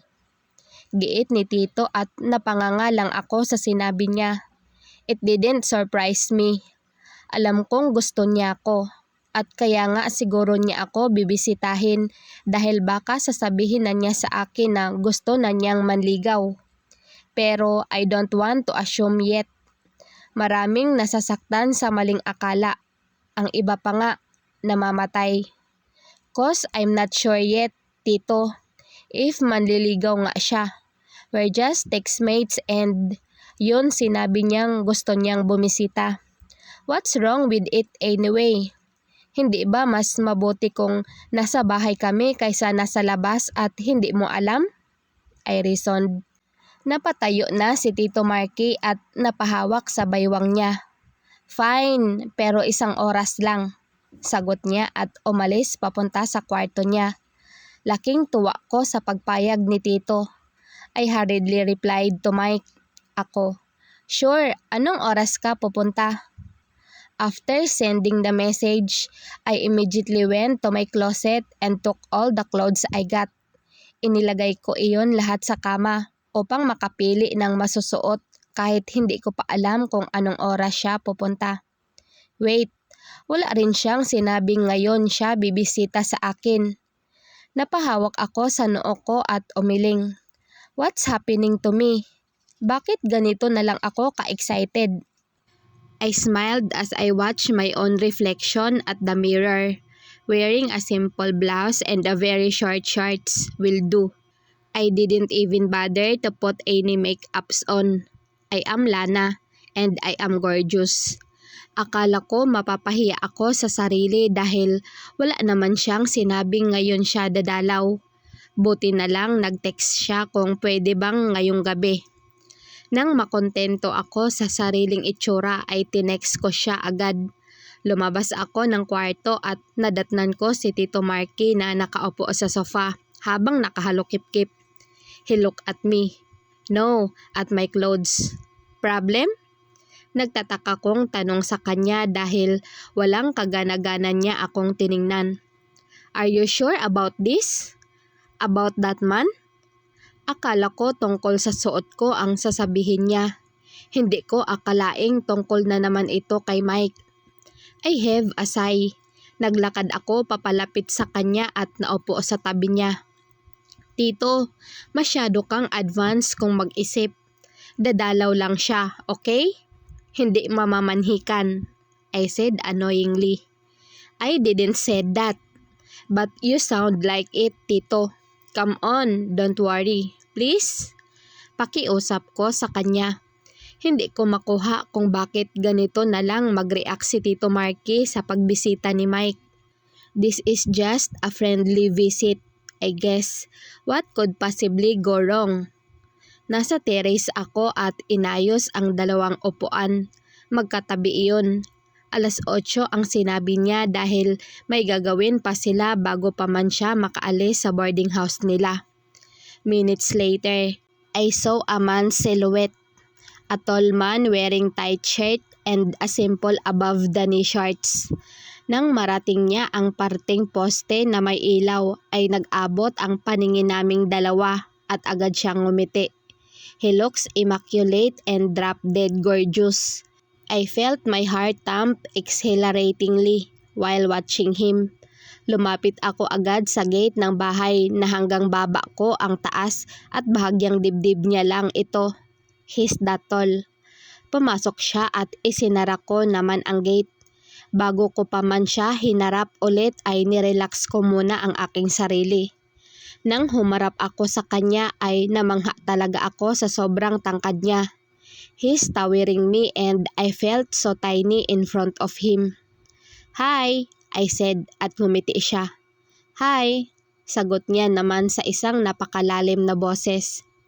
Oh dear, how could his voice sound so sexy and manly? Let's get inside? Aya ko sa kanya at tumango siya habang hindi pa rin nawawala ang ngiti sa mukha. Pinili kong sa terrace na lang kami mag-usap dahil gising pa si Tito Marky and I'm sure na guguluhin niya lang kami. Ayoko rin namang mailang si Mike sa una naming pag-uusap sa personal. As I said, I felt tiny in front of him. Akala ko ako lang, pati rin pala ang upuan. Para siyang nakaupo sa isang pang preschool na upuan, though he looked cute sitting in it. And this is the worst phase in meeting a stranger for the first time. The first conversation in person. So, kamusta? Pinakawalang kwenta ko na yatang tanong ito sa tanang buhay ko. Mabuti, medyo pagod. You? Sagot niya agad at nakatingin siya sa akin. Ngayon ko lang na-realize kung gaano katama ang ginawa kong pagpwesto sa magkatabing upuan namin. Dahil mayroon akong dahilan para hindi siya tingnan. Pwede akong tumingin sa kapilya o sa kahit saan kapag hindi ko siya kayang tingnan pabalik. Kagaya ngayon, fine, pagod din. Pagod sa kakapili ng damit. Makailang ulit akong papalit-palit ng damit kanina. Akala mo naman sino ang kikitain ko. Siya lang naman. Sino yang kasama mo? Daddy mo? Kuryoso niyang tanong kaya napabaling ako sa kanya. Before I could answer his question, I once again got captivated by his looks. Ngayong nakikita ko ang mukha niya sa malapitan ay mas lalo kong nakikita kung gaano siya kagwapo. No, tito ko siya. My dad is in States right now with my mom taking vacations. Sinundan ko lang si tito rito. Sagot ko at tumango siya. Medyo maaga pa. Kaya may mga tao pang dumadaan sa kalsada at may nakatambay din sa kapilya. Tinitingnan nila kami. Not that I care about it, but I am somehow uncomfortable. Are you okay? Napabalik ako ng tingin sa kanya at ngumiti ng konti at nakitang tiningnan niya kung saan galing ang mga mata ko. Are you uncomfortable to talk here? Alinlangan niyang tanong. Kahit totoo, ay umiling ako. I can't ruin this just because I'm uncomfortable. Hindi, okay lang. Hindi lang siguro ako sanay na may nakatingin habang nakikipag-usap ako. Ganito talaga sa probinsya. Kaya nga lahat ng galaw mo nalalaman nila. After all, this is a small place unlike in Manila. Walang pakialam ang mga tao doon. Anya at tama nga siya. Hindi ganito ang mga tao sa Maynila. As what I've observed. Hindi ako sigurado sa iba pero nakakailang talaga na nakatitig ang mga tambay sa kapilya sa amin. At mukhang kami pa ang pinag-uusapan. Next time, ipapasyal kita para wala na silang tingnan dito. Saad niya at natuwa ako agad. Ilang beses nang nangako si Tito Marky na ipapasyal niya ako dito sa Leyte, pero hindi nangyayari. Palagi siyang may lakad at hindi ko alam kung saan siya nagpupunta. Minsan pa nga, mainit ang ulo niya pag uwi. Really? When? Tuwang-tuwa kong tanong. Titingnan ko sa schedules namin kung kailan pwede or kapag rest day ko. Anya sa akin at napaisip ako sa nakwento niya sa akin noon. Paminsan-minsan lang siyang nakakauwi sa kanila dahil medyo malayo dito sa Baybay City ang kanila. He's planning to buy a motorcycle so it's easy for him to go home whenever it's his rest day. Hindi naman sila palaging may matatawag na rest day, lalo na at field training officer pa lang siya. At ang offer niya sa akin na sa rest day na lang niya ako ipapasyal ay nagdadalawang isip ako. Hindi ka uuwi sa inyo? Tanong ko at nakita kong parang napaisip siya sa tanong ko. I can do that next time. Sagot niya agad. Umiling ako. Umuwi ka. Next time mo na lang ako ipasyal kapag nakauwi ka na sa inyo or kapag may time ka. Mataman kong sinabi at hindi ko alam pero parang namangha siya sa sinabi ko. Okay, anya. It went well. Ang tagal kong nakatulog matapos ang pagbisita niya sa akin. Sinabi niyang pupunta ulit siya bukas kaya sobrang saya ko. Napapaisip tuloy ako kung anong nangyayari sa akin. I've never felt ecstatic ever before. And to think that we're just nothing makes me wonder why I'm feeling this way. Simpleng usapan pero nasisiyahan na ako.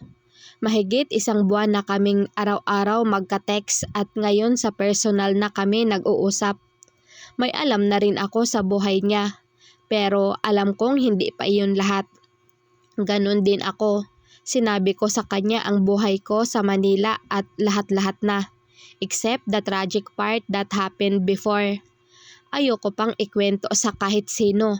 Kahit kay Shelly ay walang alam sa nangyari sa amin noon.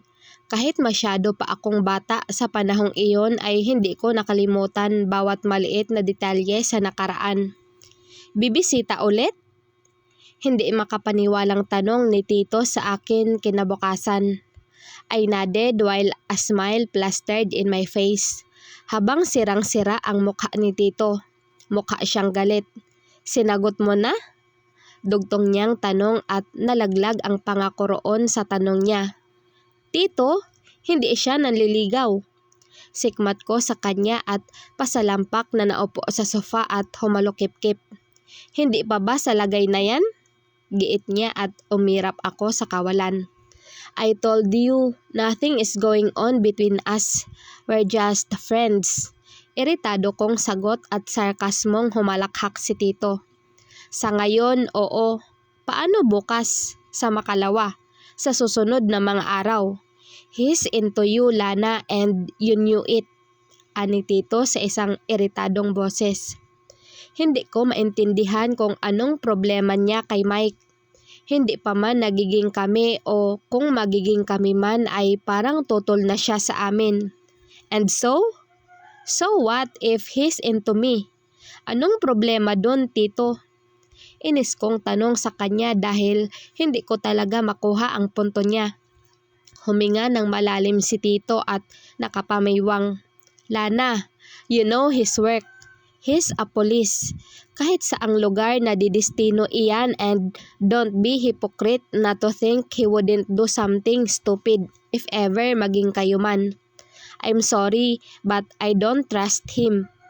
Pagalit niyang sinabi sa akin. Hindi ako makapaniwala sa sinabi ni Tito. Sobrang advanced niya. Nasa getting to know each other part pa lang naman kami. Binigyan ko siya ng isang hindi makapaniwalang mukha. Tito, again, hindi siya nanliligaw at kung maging kami man, hahadlangan mo kami? At isa pa, hindi pare-pareho ang mga lalaki, Tito. Well, mostly ganyan nga ang mga pulis at kahit hindi pulis. Wala iyon sa trabaho ng isang tao, Tito.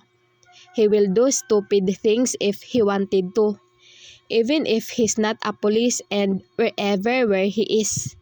Mataman kong sinabi at natahimik si Tito Marky. Alam kong nag-aalala lang para sa akin si Tito Marky. And I know Dad will react way more than this. Ayoko lang i-judge si Mike dahil sa trabaho niya. Kahit inaamin ko noong una ay ganoon din ang pagtingin ko sa kanya, sa kanila. Sa bawat araw na nakikilala ko siya ay nakikita ko rin kung anong klaseng lalaki siya. He's a family-oriented guy and he loves his family so much. He doesn't like to disappoint them. Ginagawa niya lahat para makatulong sa pamilya niya. Kung ganun niya mahalin ang pamilya niya, paano pa kaya ang magiging girlfriend niya, 'di ba? I'm not assuming things just yet, pero what if maging kami? Mamahalin niya kaya ako gaya ng pagmamahal niya sa pamilya niya? Monday has always been the most hated day in a week. But no matter how the weekend went, Monday always represents a fresh start of the week. It is the day where the slate from the previous week is wiped clean. It is a day of new beginnings. Araw-araw kaming magkausap ni Mike. Kahit paminsan ay matagal siyang nakakapag-reply dahil malamang sa trabaho niya. I just patiently wait for his reply. And that's what amazes me more. I don't wait. Ayokong pinaghihintay ako. Mas gusto kong ako ang hinihintay. Pero little did I know I was unconsciously waiting for his reply. Nakahiga ako sa kama habang nagbabrowse sa Instagram gamit ang laptop nang nakita ko ang new post ni Shelly. She posted another bouquet of flowers. Nagtaas ako ng kilay na may pilyong ngiti sa labi. I immediately got up and rummaged the bed looking for my cellphone. I looked for Shelly's number and called her. Hey, bati niya sa akin. I saw your post. Wala ka bang balak sabihin sa akin sino iyang mystery guy mo? Pabiro kong tanong sa kanya. Lana, you know our golden rule. Anya sa akin. Well, she's right. We have this golden rule thing. Huwag ipagsasabi kung hindi pa sigurado. We both chant at the same time and laugh at it. Naisip namin iyan noong high school pa lang kami ni Shelly. Naiinis kami sa mga kaklase naming paiba-iba ng boyfriend na pinopost sa SOCMED. Kahit pa man best friends kami ay hindi rin namin pwedeng sabihin sa isa't isa kung may lalaki kaming nagugustuhan o di naman kaya nanliligaw sa amin. I groaned annoyingly. Kahit konting details about that guy, hindi pa rin pwede? I teased her to spit something. Okay, I'm not sure about this guy, kaya no name dropping muna, anya. I'm all ears, Shelly, I giggled. Na-excite sa sasabihin ng kaibigan. Matagal ko na siyang kilala, like preschool pa lang, and magkaibigan ang mga pamilya namin, so salaysay niya. Tumango ako at nahiga ulit sa kama. So childhood friends kayo? Kuryoso kong tanong. Basically, yes. Kaya siguro kami ganito. Giit niya. Destiny, Shelly. We both know na lahat ng nagsisimula sa childhood friends ay nagkakatuluyan kalaunan. Panunuya ko sa kaibigan. Humalakhak si Shelly sa kabilang linya. Hey, what's so funny? Remember our fave book, Chasing the Sun? Duke and Sol started as friends, eventually became lovers. I squealed. Iba iyon, Lana. They are fictional characters only.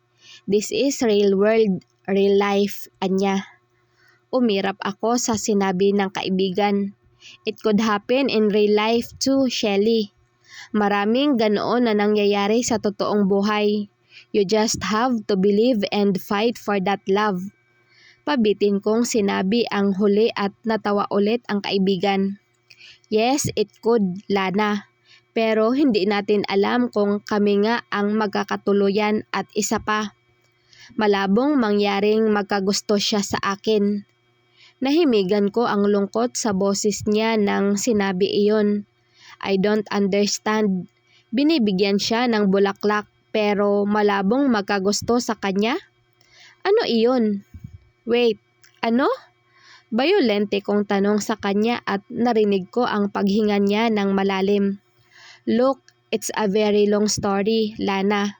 May panahon para dyan, but this time, I don't wanna talk about it. Saad niya sa akin at natigil ako sa planong magtanong pa sana tungkol sa sinabi niya sa akin. It didn't leave my mind. Napapaisip ako sa sinabi niya. Posible ba talaga iyon?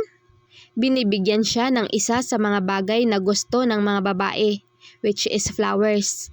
A guy wouldn't give you flowers if he doesn't like you in a romantic way, right? O ako lang ang nag-iisip ng ganon? Lana, napaigtad ako sa gulat. Ngayon lang ako nabalik sa kasalukuyang pag-iisip. Everything alright? Tanong ni Mike sa akin. Nandito siya ulit sa bahay at binigyan niya ako ng flowers. Kaya bumabalik ang isip ko sa mga sinabi kanina ni Shelly dahil dinalhan ako ni Mike ng bulaklak. Yes, sorry. Sagot ko sa kanya at natigil na sa mga naiisip. So, punta tayo doon bukas ng gabi? Ulit niyang tanong sa akin tungkol sa plano niyang dalhin ako sa 16K Roses dito sa Baybay. I smiled at him as a cue na pumapayag ako.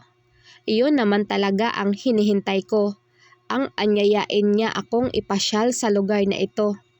Kung dati naiinis ako kay Tito Marky dahil sa hindi niya nagawa ang pinangako niya sa akin.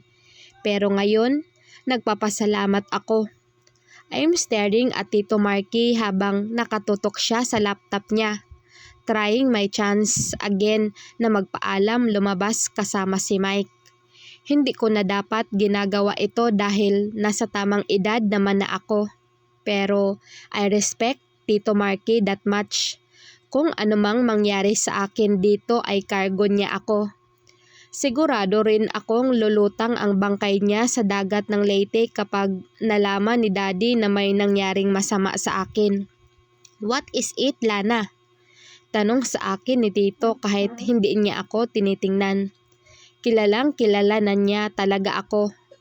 Wala pa man akong binibigkas na salita, ay alam niyang may kailangan ako sa kanya. I smirked at naupo kaharap niya.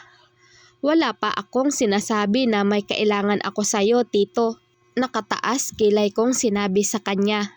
Nag-angat siya ng tingin sa akin at inalis ang suot niyang glasses. Wala nga ba? Anya at napangisi ako. How did you know? Mangha kong tanong. I know all the corners of your posture, Lana. Hindi ka palakad-lakad dyan sa harap ko kung wala kang kailangan. You only talk to me when you need something. Malungkot ang boses niya sa huling sinabi at naalarma ako roon. Ganon ba ang ginagawa ko? Hindi iyan totoo. Sagot ko agad. Kinakausap naman kita kahit wala akong kailangan. Sabi ko sa isang nagtatampong boses. Nagtaas siya ng kilay sa akin at napasandal sa upuan. Ano ba kasi iyon? Pag-iiba niya sa topic at hindi ako agad nakasagot. Dahilan kung bakit nakita ko ang kaunting ngisi sa mukha niya sabay iling ng bahagya. Is this about Mike again? Mangha niyang tanong at tumango ako. Bibisita siya ulit? Anya at umiling ako. Then what? Medyo naiinis na siya ngayon. Pupunta kami sa 16K Roses mamayang gabi. Diretso kong sinabi sa kanya. Alam ko ang lugar na iyan. Sagot niya at kumunot ang noo ko. Nakapunta ka na doon? Hinadid. Great. When? Bakit di mo ako sinama? Naiinis kong tanong sa kanya. Kahit pa nagpapasalamat akong hindi pa niya ako napapasyal doon ay nagtatampo pa rin ako dahil pumunta siya doon nang hindi ako kasama. And guess what? Magkasama kaming dalawa sa bahay at alam niyang nandito lang ako palagi. Kung hindi pa dahil kay Mike, siguradong bumalik na ako ng Maynila sa pagkabagot ko rito. I'm with someone. Tanging sagot niya at agad nawala ang pagtatampo ko. Iyon naman pala. Bumalik sa mukha ko ang pilyong ngiti. Planong tuksohin siya sa sinabi niya. Huwag mo akong paandaran dyan, baka hindi kita payagan. Pagmamalaki niyang sabi sa akin. Umayos agad ako sa pagkakaupo at tumikim. Tito, please, pagmamakaawa ko. Bakit mamayang gabi? Bakit hindi na lang ngayong may araw pa? Suhestyon niya. Hindi ako makapaniwala sa kanya. Nai-research ko na sa internet ang lugar na pupuntahan namin ni Mike. Nadiskubre kong mga artificial flowers ang naroon sa lugar at umiilaw ang mga bulaklak tuwing gabi. Paano pa namin makikita iyon kung may araw kaming pupunta? Seriously? Gusto niyong may araw pa kaming pupunta roon? Kayo ba? May araw pa noong pumunta kayo? Nanliliit ang mga mata kong tanong sa kanya at nagpakurap-kurap agad si Tito Marky. See? Hindi. I knew it. So, because it's you, Lana. I told you. Wala akong tiwala sa Mike na yan. Baka dalhin ka kung saan-saan. Anya at naiiling ako. Ito na naman siya. Tito, walang mangyayaring masama sa akin. He's a police, you know. He would never do something stupid that would ruin his reputation. Giit ko. Tama naman ako, di ba? Cops are bad. I've seen a lot of them in the internet. Anya. Nilalahat mo, Tito. Sagot ko. Napatingin siya sa akin. Mukhang nambabasa ang mga mata niya sa sagot ko. Hindi nga ba? All cops are not bad. Just like all people in any subgroup. Unfortunately, the bad tends to stand out because mistakes and problems tend to be more dramatic and adrenaline-fueling, thereby remembered more than the calm, peaceful, good people do. I spit it all out. Natahimik si Tito Marky sa sagot ko. Hindi ko maintindihan kung bakit ganyan na lang siya kay Mike. Lana, hindi ko gustong siraan si Mike sa'yo. Nag-aalala lang ako. You are important to me, sabi niya sa isang kalmadong boses. Lumapit ako sa kanya at niyakap siya sa likuran niya habang nakaupo siya. Naiintindihan ko si Tito Marky. Minsan nadja-judge natin ang ibang tao kahit hindi pa natin sila ganon kakilala. Iniisip nating masama sila dahil masama ang ginagawa ng iba. Gusto lang nating masigurado ang kaligtasan ng mahal natin sa buhay. I will be okay, Tito. Do not worry. Sabi ko sa kanya sa isang mahinahong boses at napahinga siya ng malalim. Fine, 2 hours. Take it or leave it. Anya at napangisi ako. 3 p.m. pa lang ay naghahanda na ako. I'm not excited, okay? Matagal lang talaga akong mag-ayos and I wanted to look great. Wearing a bright skater dress with a subtle prints, paired it with my favorite sneakers and some minimal jewelry, together with my luxury clutch bag. Light makeup lang ang nilagay ko sa mukha since hindi ko naman na talaga kailangan iyon. I know I'm beautiful without them on my face. That's how high my confidence is. My phone rang. It's him. Nagmamadali akong lumabas at naglagay na lang ako ng note sa table para kay Tito Marky. Hindi ko alam kung nasaan siya. Baka nasa babae niya. Pagkalabas ko ay nakita ko agad si Mike with all of his all glory. He's so damn attractive in his simple red shirt and faded jeans. Mas tumitingkad ang kulay ng balat niya dahil sa suot niyang iyon. Nakangiti siyang tumingin sa akin at sa suot ko. I hope he likes my look. Hi! Bati ko sa kanya at hindi pa natatanggal ang ngiti niya sa labi habang mariin ang titig sa akin. You look gorgeous, pabitin niyang sinabi ang huli. Millions of butterflies exploded in my stomach after he said those words. Hindi ko na mabilang sa mga daliri ko kung ilang beses na akong nakarinig ng ganoong klaseng papuri. Pero kakaiba ang nararamdaman ko ngayon. Noon, wala lang iyon sa akin. This time, it's really flattering. Halos 15 minutes ang biyahe namin papunta sa lugar na iyon. I didn't expect that the road could be this bumpy and risky. Sakay sa isang motorsiklo. Papikit-pikit ako habang nakakapit sa baywang ni Mike. Wala siyang dalang sasakyan. Dahil wala naman talaga siya nun. Kung ibang tao lang siguro ang nagyaya sa akin. Panigurado kanina pa ako bumaba sa motorsiklong ito. O hindi talaga ako sasama. First time kong makasakay sa motorsiklo. Are you okay? Narinig kong tanong niya sa akin kaya napaangat ako ng tingin sa kanya. Tumango ako kahit hindi naman talaga na ako okay. Masyadong mahirap ang daanan at nakakatakot. Kumapit ka sa akin at tingnan mo ang tanawin. Saad niya pero hindi ko agad ginawa ang gusto niya. Kaya siya na mismo ang kumuha sa kamay ko at inilagay sa bewang niya ng mas mariin. Napasinghap ako ng bahagya. Imbes pagtuunan ng pansin ang nararamdaman ay napabaling ako sa paligid. Nagulat ako. This is what I've been missing all this time? This view? This beautiful sunset somehow made me feeling perfect. Natatanaw ko na ang syudad sa baba habang papalubog na ang araw. Malamig ang simoy ng hangin na dumadampi sa pisngi ko. Nasa tuktok na kami ng lugar at nalulula na ako sa ganda ng paligid. I actually hate sunsets. It reminds me of a gloomy things like death. Although, in fact, a sunset can symbolize hope just as much as a sunrise can. A sunset is, after all, is a welcome scenery of everyone who's having a bad day. It tells you that finally, whatever whose you went through today will end in a few moments. But at this moment, it's different. I don't wanna end this anytime soon. Everything with him, all about him is amazing. But no, ayokong magpadala masyado. What if bird lang ako? Kaya naaliw ako sa kanya. Kinikilig. I need to figure this out. I was completely astonished by the beauty of the place. The overlooking city with the apocalyptic sunset makes the whole place magnificent.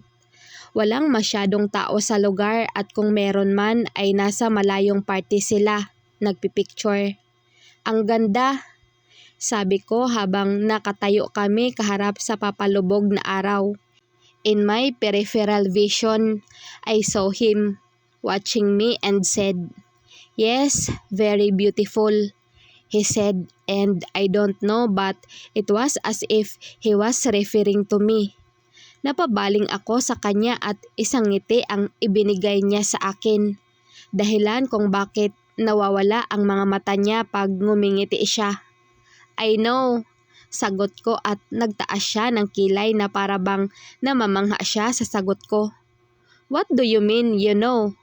Manghang tanong niya at bumalik ako sa pagtingin sa malayo.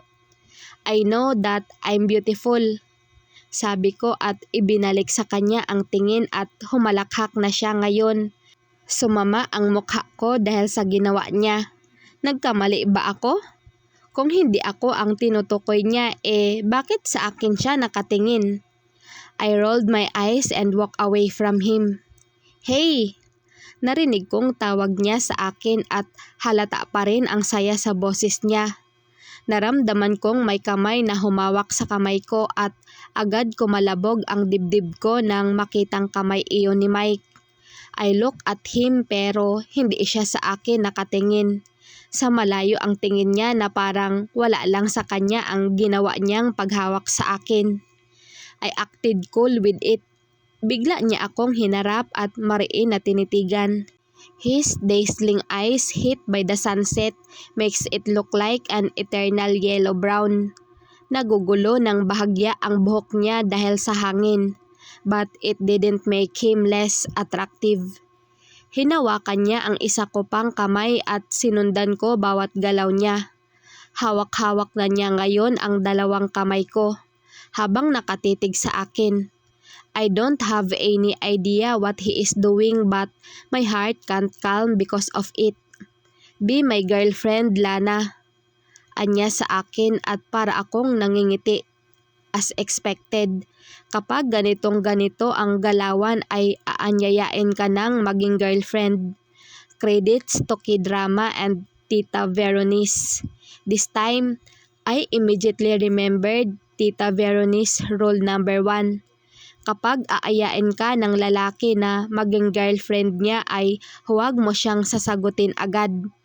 Kahit pa gusto mo na siyang sagutin ay magpakipot ka muna. Dapat isipin nila na sila ang may malaking gusto sa'yo at hindi ikaw. In short, huwag maging malambot ang ilong.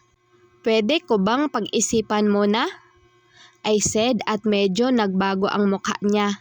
Hindi naman siya mukhang galit pero parang dismayado. I understand, saad niya at ngumiti na rin siya. Inaya niya akong kumain sa cafe ng lugar pero ang utak ko ay wala sa kumakalam kong tiyan, kundi nasa sinabi niya kanina. He really did ask me to be his girlfriend. Kung sasagutin ko siya, he will be my first boyfriend. Kailangan kong pag-isipan ito ng mabuti. I date to marry. Like I'm not trying to date someone to waste my time and I'm not out here to use someone just to make myself happy. If I'm dating him, it's clearly because I love him and want to be with him. We ate dinner and had a get-to-know conversation, which is good.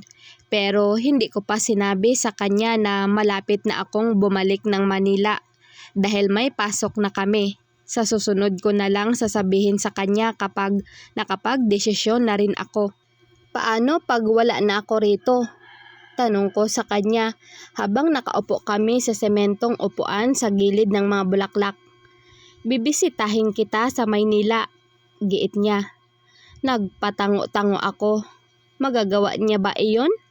Ang layo ng Maynila at mahirap pang makakuha ng leave sa trabaho niya. Maliban na lang kung sa Maynila siya ma-assign.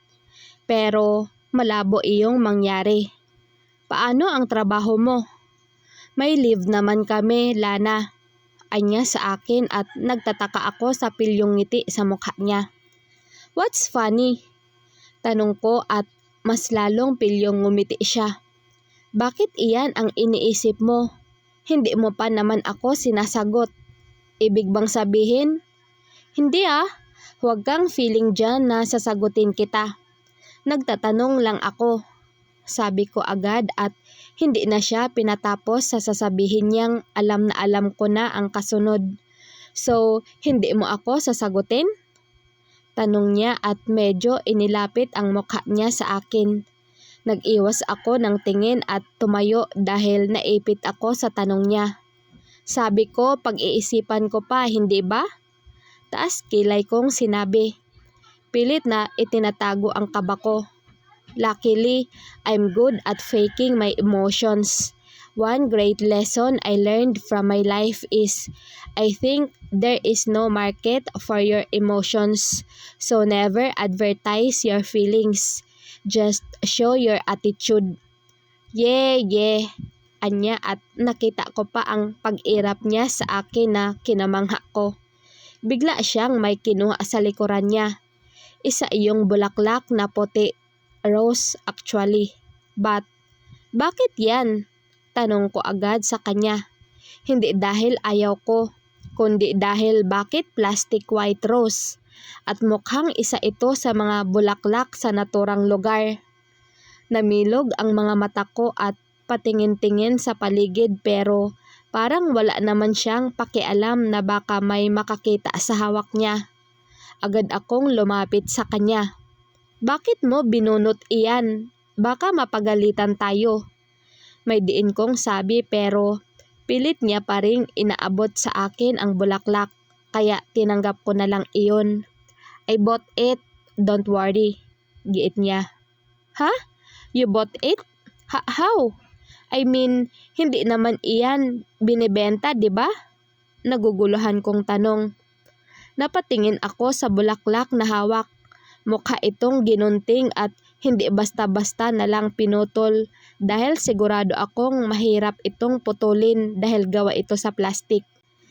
There's a deep meaning in that flower and I want you to figure it out. Saad niya at napangangalang ako.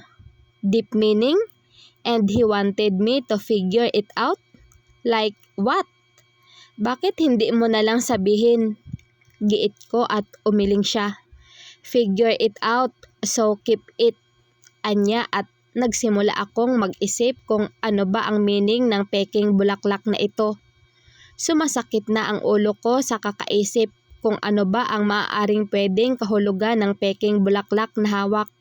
Something came into my mind and I stand. Plastic. Am I plastic? Nilukob ako ng inis dahil sa naisip. Hindi naman ako plastic ah. Ito iyong totoong ako at hindi peking Lana ang ipinapakita ko sa kanya. Lana, I snapped out of my thoughts when Mike called me. Nagpakurap-kurap ako at binigyan siya ng masamang tingin nang bumalik ulit sa isip ko ang posibleng kahulugan ng peking rosas na iyon. Kitang-kita ang pagtataka sa mukha ni Mike dahil sa sama ng tingin na ipinupukol ko sa kanya. May problema ba, Lana? Tanong niya sa akin. Imbes mainis ay ko malabog ang dibdib ko dahil sa lambing ng boses niya. Nothing. Sabi ko kahit gusto kong sabihin sa kanya kung ano ang naisip ko kanina. Hanggang sa pag-uwi ko ay iyon pa rin ang naiisip ko at hindi pa man alam ni Tito Marky kung bakit peking bulaklak ang dala ko ay nagsimula na siyang maglitanya. Fake rose? Seriously, Lana? Bungad niya sa akin nang makauwi ako. Sinunod ko ang oras na ibinigay niya sa akin at baka hindi na ako payagan sa susunod kapag sinuway ko ang gusto niya. Pasalampak akong naupo sa sofa at tinitigan ang bulaklak na hawak. Pinaikot-ikot ko ito at hindi ko pa sinasagot si Tito Marky.